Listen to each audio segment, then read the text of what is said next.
श्रीमद् रामायणम।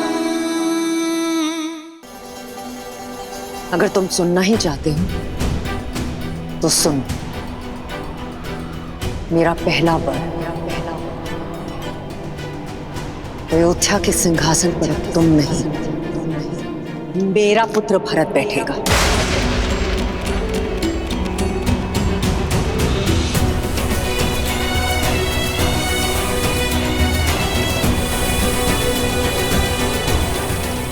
बस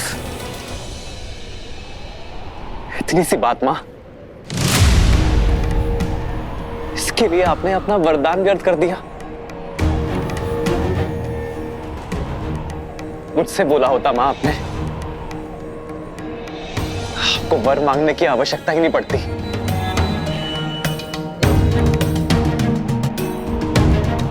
मेरा भरत राजा बने, ऐसे किसी को क्या आपत्ति हो सकती है मां? भरत जैसा न्यायप्रिय और परोपकारी राजा पाकर अयोध्या धन्य हो जाएगी मां। अब दूसरा वर बताइए मां।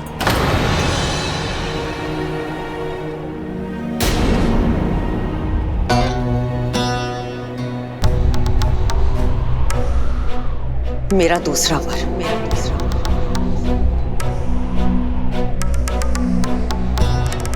तुम शीघ्र अतिशीघ्र अयोध्या छोड़कर 14 वर्षों के लिए वनवास चले जाओ।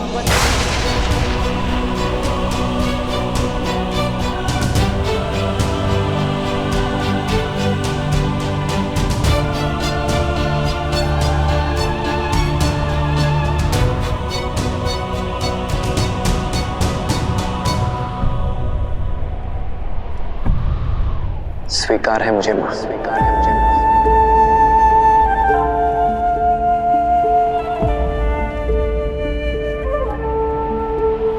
हाँ, थोड़ा कष्ट होगा।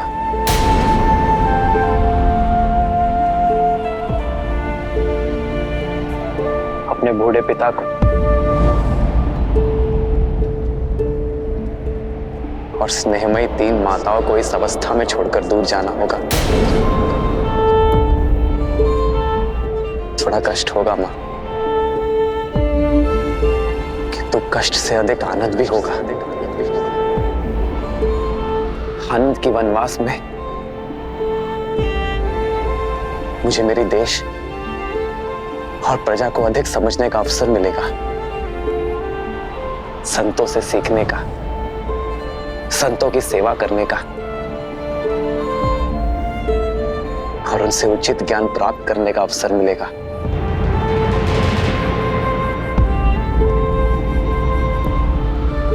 अपने पिता के वचनों का मान रखने का गर्व मिलेगा।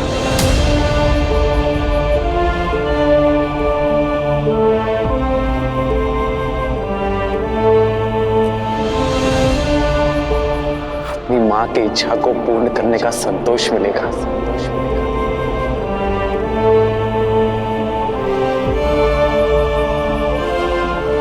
मेरे भरत को राजपथ और मुझे ज्ञानपथ मिलेगा मां।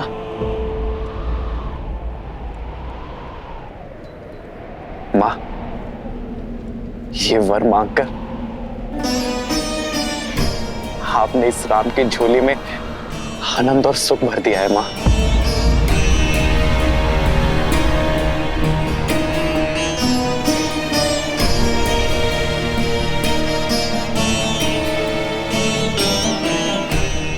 मां,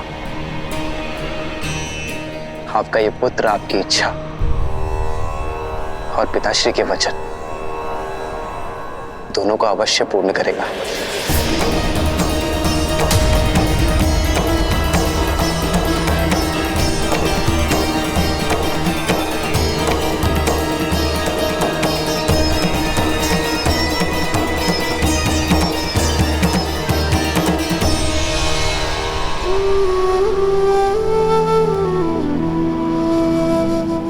पिताश्री, बस इतनी सी बात पर व्यथित हो गए आप। विश्वास नहीं था अपने राम पर।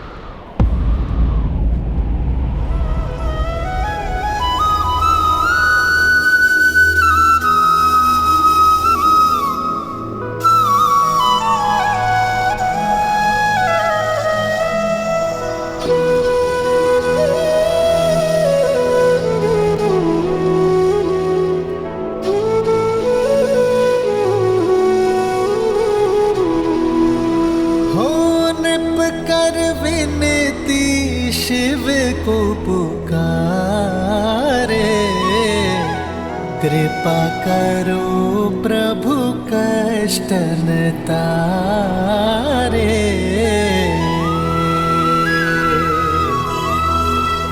आशुतोष तुम जग पालनहारी, दीन दुखी मैं अवध बिहारी।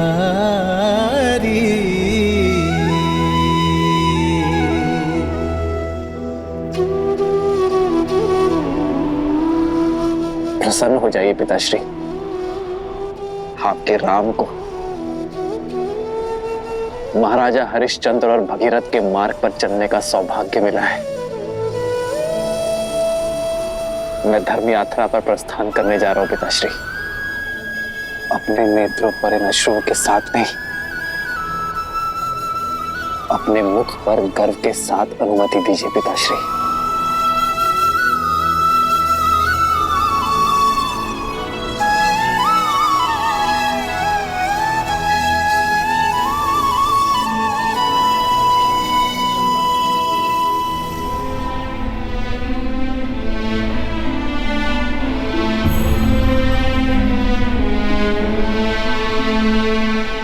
अमात्य सुमंत्र,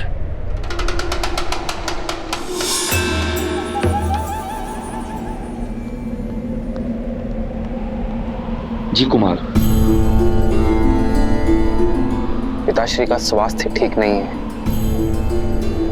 ये किसी को ज्ञात नहीं होना चाहिए। आप इसी क्षण राजसभा जाएं और मेरा एक संदेश सभी को दें।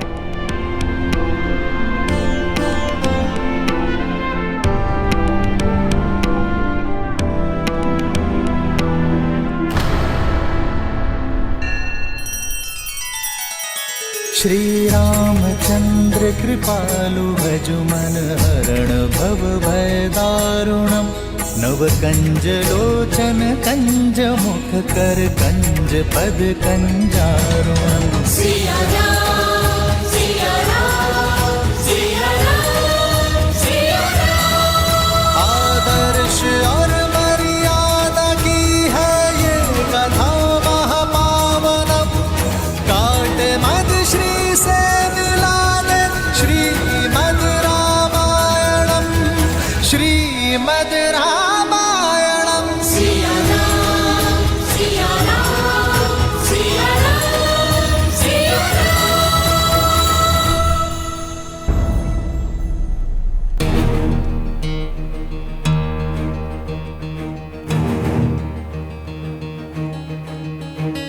महाराज अभी तक नहीं है?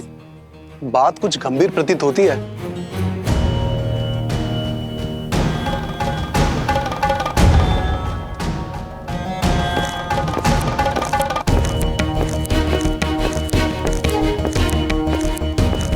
राम आ गया।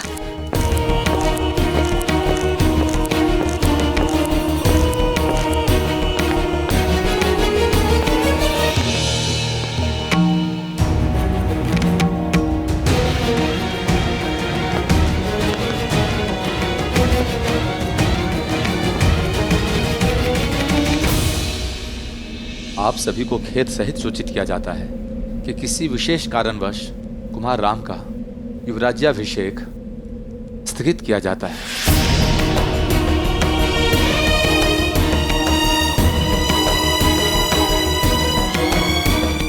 अचानक ऐसा क्या हो गया?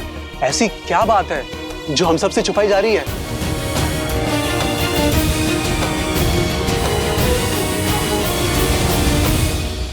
महाराज दशरथ और कुमार राम का विनयपूर्वक आग्रह है अपनी प्रजा से कि आप सब अपने अपने घरों की ओर प्रस्थान करें। उचित समय पर आप सबको संबोधित किया जाएगा।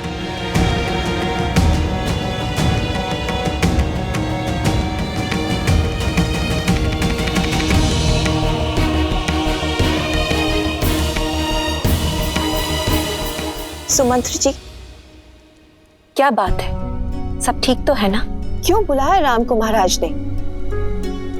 क्या हुआ है वहां? आप मौन क्यों हैं? सत्य बताइए सुमंत। कुमार राम महाराज के साथ ही हैं। उन्होंने आप सबसे निश्चिंत रहने के लिए कहा है। मैं स्वयं उनसे मिलकर आती हूँ। जी माँ, चलिए। ठहरिए।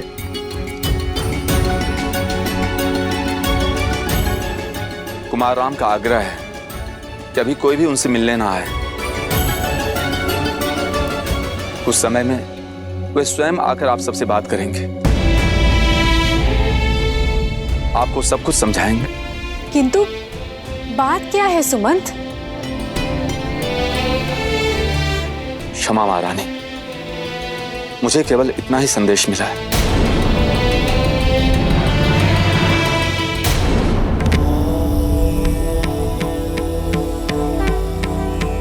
क्या सोच रही हैं देवी? यही महादेव कि जीवन ऐसा क्यों है? मनुष्य जब सुख और आनंद के शिखर पर होता है तब दुख और विपदा की खाई उसके सामने क्यों आ जाती है? जीवन है, इसीलिए ऐसा है। हृदय की प्रत्येक धड़कन के पश्चात एक विराम आता है। प्रत्येक श्वास के पश्चात निश्वास आती है। श्रीमद् रामायण भी संसार को यही समझाती है कि यदि व्यक्ति के जीवन में कोई आपदा आती है तो वो साथ में दो अवसर भी प्रदान करती है। हार जाओ या पार जाओ।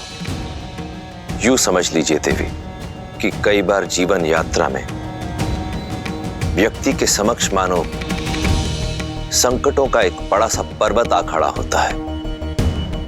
किसी प्रकार से वो उस पर्वत को पार कर लेता है तो क्या देखता है कि सामने एक अत्यंत गहरी खाई है। भरसक प्रयत्न करके वो उस खाई को पार करता है तो देखता है कि सामने पहले से भी कहीं ऊंचा एक और पर्वत खड़ा है। अब ऐसी विषम परिस्थिति में वो किस विकल्प का चुनाव करेगा, ये चयन उस मनुष्य का ही है। श्री राम के जीवन में भी ऐसी ही दुविधा आई, परंतु उन्होंने हार जाना नहीं, पार जाना चुना।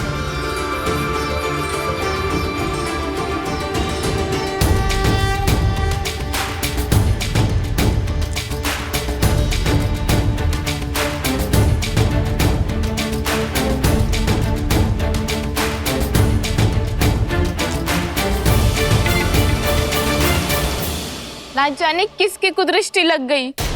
इतने उत्साहित थे हम कुमार राम के युवराज अभिषेक के लिए। कुदृष्टि लगी तो है, उतर भी जाएगी। देखना, शीघ्र ही कुमार राम के सिर पर अयोध्या का मुकुट होगा। कितनी झूठी आशाएं बांध रही हो। अरे अयोध्या का मुकुट तो क्या, अयोध्या के मिट्टी का कण भी नहीं मिलेगा तुम्हारे राम को। शुभ अवसर पर कैसी बातें कर रही हो मंत्रा काकी? हाँ, लगता है वृद्धावस्था में आपकी बुद्धि खेल रही है आपके साथ। मेरी बुद्धि नहीं खेल रही है, बल्कि ये सब मेरी बुद्धि का रचा हुआ है। राम नाम जपने वाली कैकेयी के मन में पुत्र मोह जगाया है मैंने। महाराज से अपने दोनों वचन मांगने के लिए विवश किया है। तुम सब देखना, अति शीघ्र मेरा भरत अयोध्या का पहले युवराज बनेगा और उसके बाद नरेश। और तुम्हारा वो राम है ना, वो बनेगा वनवासी। इतना बड़ा षड्यंत्र रचा तुमने। नर्क में जाओगी तुम, नर्क में जाओगी, नर्क में जाओगी तुम, नर्क में। हट! अयोध्या की प्रसन्नता को निराशा में बदल दिया है तुमने। निराशा नहीं, ये तो मेरे वर्षों की आशा है जो शीघ्र ही पूरी होगी। और अति शीघ्र भरत का सूर्य उगेगा और राम का सूर्य डूबेगा। माँ,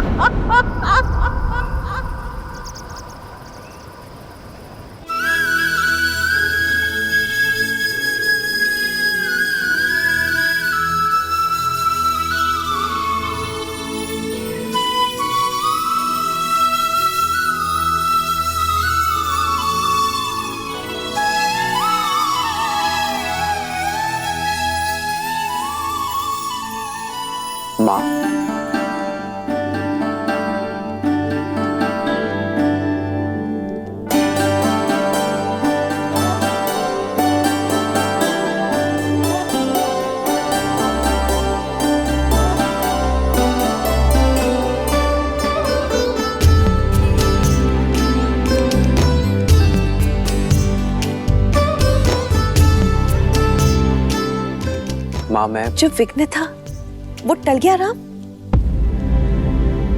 हाँ माँ,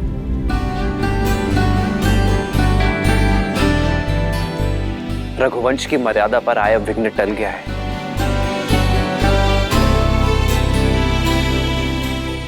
युवराज अभिषेक होगा, आपके पुत्र का ही होगा माँ,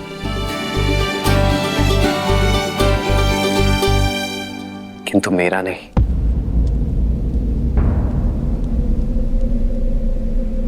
मेरे भाई भरत का होगा।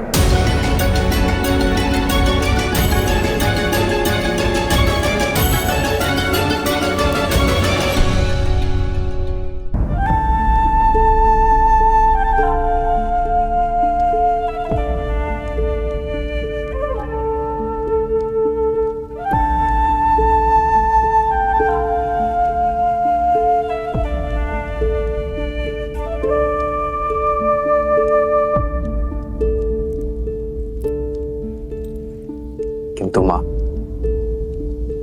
अयोध्या के राज सिंहासन से भी बहुत बड़ा वरदान मिला है मुझे।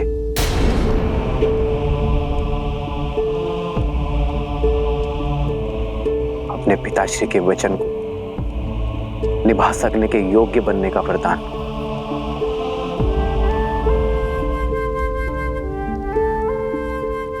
मां कैकेयी की इच्छा को पूर्ण करने का वरदान। रघुकुल की रीत निभाने का वरदान।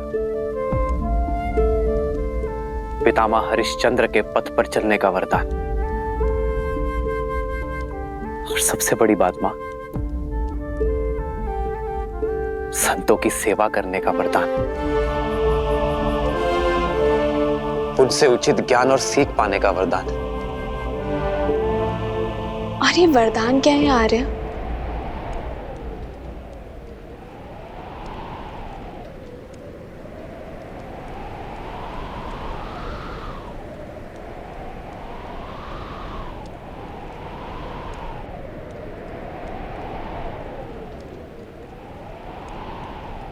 चौदह वर्ष का वनवास।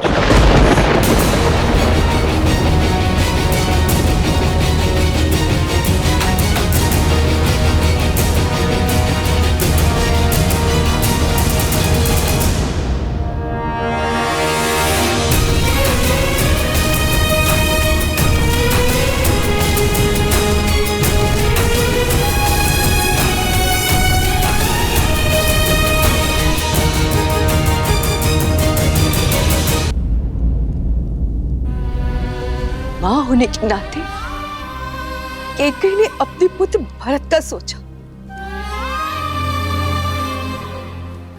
ठीक है, लेकिन मेरे पुत्र के साथ अन्याय क्यों? तुम तो उसे प्रेम से मां पुकारते थे ना राम? चना नहीं, चन्नी से ज्यादा माना था तुमने उसे। सदा सदा मुझसे पहले तुमने उसका आशीष लिया और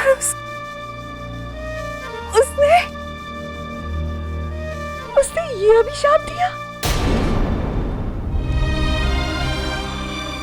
इतिहास कभी क्षमा नहीं करेगा उसे, ना मैं कभी क्षमा करूंगी। मैं नारायण से प्रार्थना करूंगी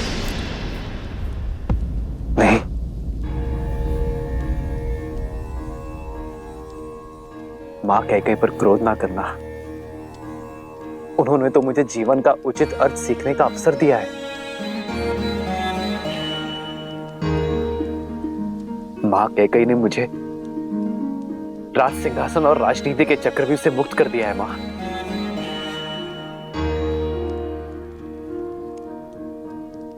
मेरा भरत, मेरा प्रिय भरत अब राजा बनेगा। मेरे सारे दायित्व, राजमुकुट का बोझ अब भरत संभालेगा। माँ,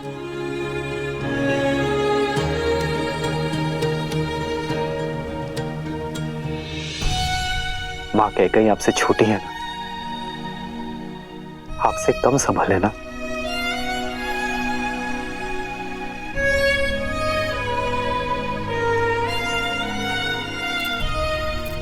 सब वरदान तो पा चुके हो राम, आप मुझसे क्या चाहते हो? मुझसे वो मत मांगना जो मैं तुम्हें दे नहीं सकती।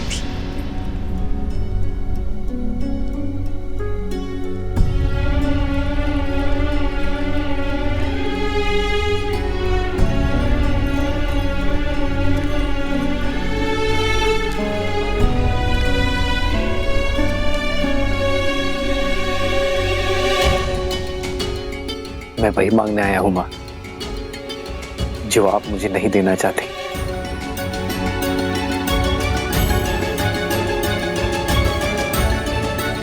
अनुमति, वन में जाने की।